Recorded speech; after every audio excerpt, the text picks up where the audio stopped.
Did most of them have like a 2 to 3% increase every single year in your leases, or did you try to keep them fairly fixed, or was that? It's pretty standard to have what's called an escalator clause, where to your point, 2 to 3% increase. I just watch for those massive bumps. Double digit bumps that's pretty significant. So you might want to negotiate that down. You might want to negotiate just a fixed rate over the 5 years. Maybe you kind of average it out and just say, instead of doing this 2 or 3% each year, how about we find something in the middle and just hold it over all 5 years? Again, trying to think from a budgetary standpoint and communicating that. We're educating not just on what we do professionally, but we should educate how the landscape is. We're in a fixed and cutting reimbursement environment.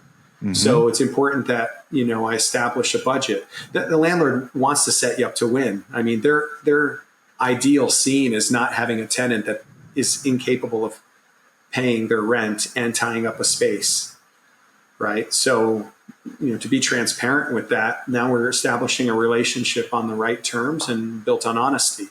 And if it's a deal breaker, then maybe this isn't meant to be. And maybe there's going to be a better opportunity waiting for us. Yeah. And then you had mentioned that you had a clause in there, like at the end of the lease. So you tried to get the 5-year leases, and then towards the end of that 5 year, you said he was either 6 or 12 month point in which you could start renegotiating. Is that what you did? To exercise the extension clause. Yeah. Yeah. How many times?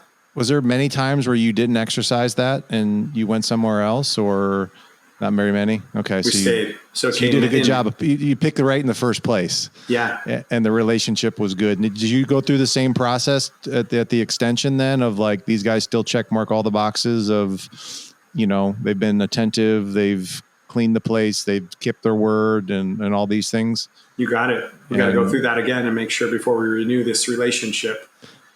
We did walk away from one lease after 5 years. We didn't renew, but that was honestly because we wanted a larger location, and it was positioned a little bit more favorably with better visibility.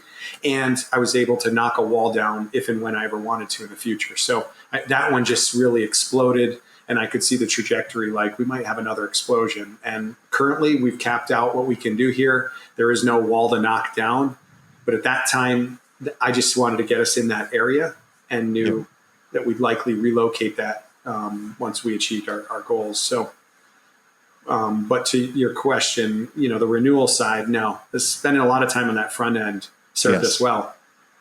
That's great. Because really, who wants to go and relocate? It's expensive. Yes. It's inconvenient.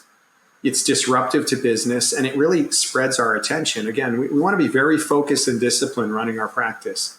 There should be overarching priorities that we're always managing, so that we're not all over the place, or else those priorities don't get executed in the form of objectives, goals, right? And people assigned to them, right? We don't want to be doing everything. So we want to have some space to coordinate activity, leverage team members, follow up, follow through. That's right. Right. That's awesome. Running a physical therapy practice, I mean, the biggest expense I think most of you have is definitely payroll. It's always, been half of the revenue is generally having to go through payroll.